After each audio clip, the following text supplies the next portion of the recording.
The statements and principles as well as the further explanations and descriptions of life are often of such spontaneous obviousness and true to reality in a straightforward manner that one might even feel one had personally been able to reach certain truths without outside assistance.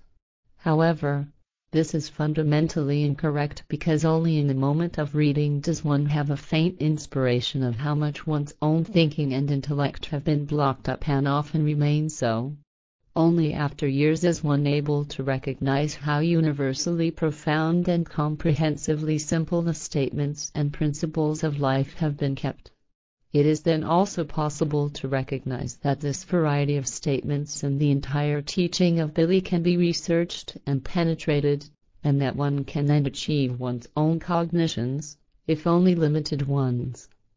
This fundamentally simple significance in the writings of Billy is highly communicative and appealing to the intellect, and could be described as a sort of tip of an enormous iceberg.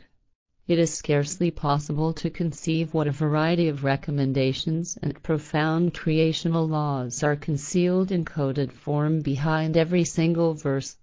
I have so far only been able to read a few excerpts from this book. However, I am certain that it will once again be a confirmation and an elevation of everything I have read so far, and that it will certainly shake and surprise me profoundly again, just as much, and it will be completely new for me. In conclusion, I would like to draw attention to the following statement: the difficulty in comprehending and understanding the writings of Billy is not to do with searching for complicated things in reality, but rather this difficulty has to do with being able to recognize the simplicity that occurs everywhere in reality to a large extent. And this can only be achieved with intensive work, namely the work of one's own thinking.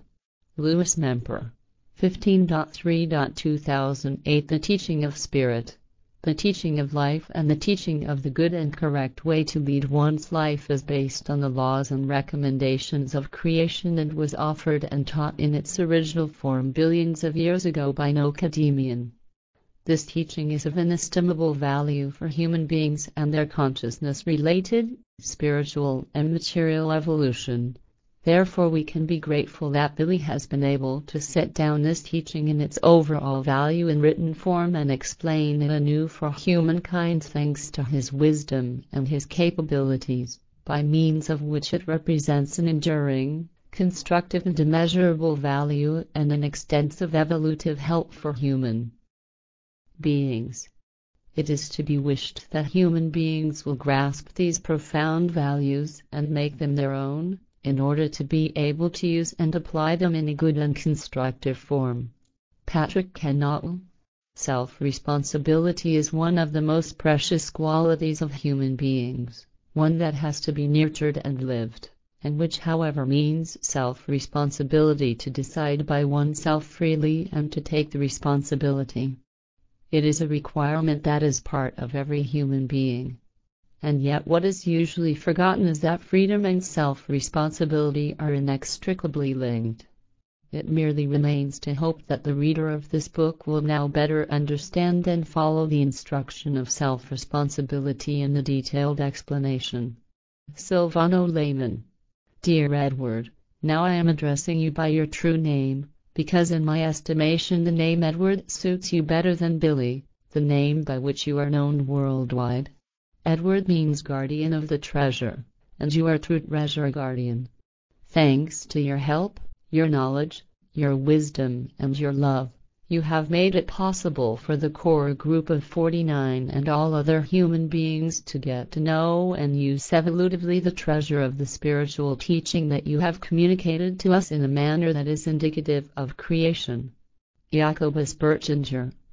It is you alone who can raise up your earth again if you cease with all your terror and with your destructions, if you put a stop to your overpopulation, which is the root of all disasters and problems. Yet consider that your path will be very long in setting your planet back into a condition that will be a true source of life for you. Goblet of Truth, Chapter 28, Verse 151.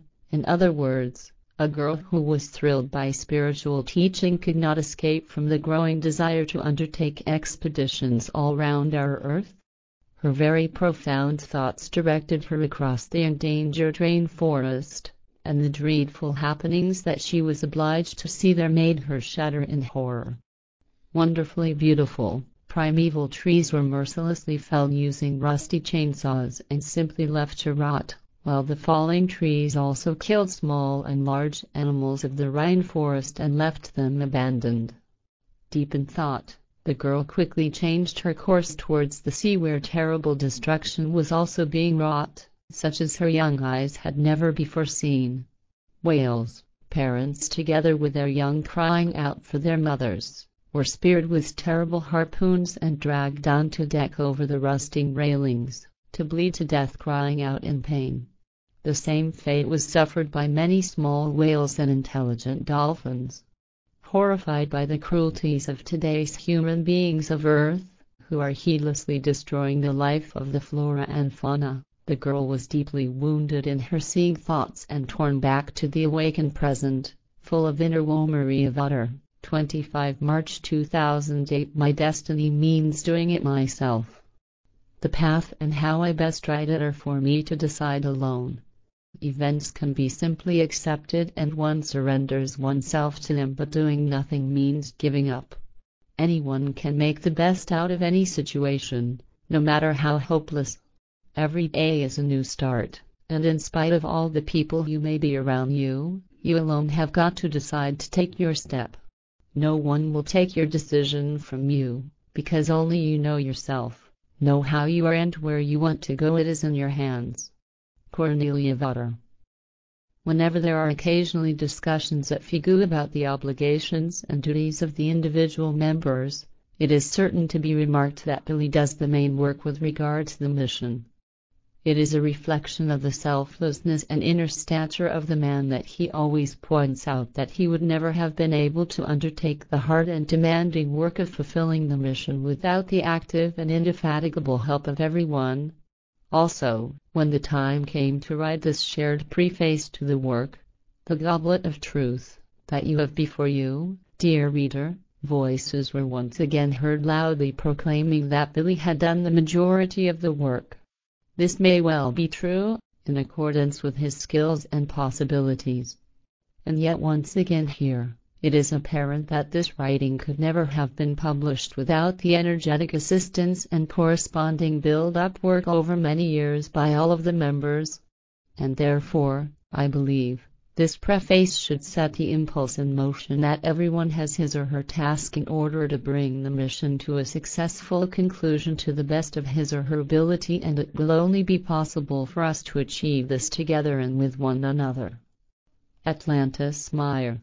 Brimming with thankfulness, breathless with joy, overflowing with happiness, my consciousness moves from one delight to the next as it engages with the Goblet of Truth.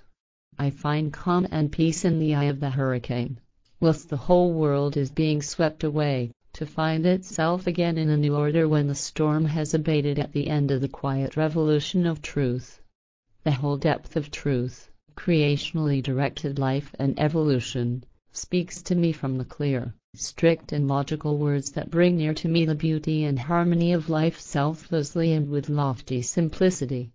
The book can be a companion for life, more, indeed, a life partner, and I can scarcely believe my good fortune and a signal, undeserved honor not only of being able to hold it in my hands but also even to take part in its further dissemination, so that I am allowed to contribute something for the whole of humankind and all coming generations.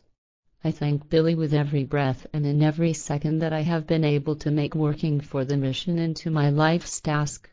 Through his never-failing help, his striving constantly full of love and understanding, and his ceaseless support and encouragement, I succeeded in abandoning the wastelands of consciousness-related confusion and became what I am today and will be tomorrow. No work is too small and no effort too taxing to be active on behalf of the mission, and these acts are also my steadfast and perpetual, if only slight, thanks for everything that I have been allowed to learn, experience and achieve in recognition of the truth and the importance of the mission. Bernadette Brand, 11.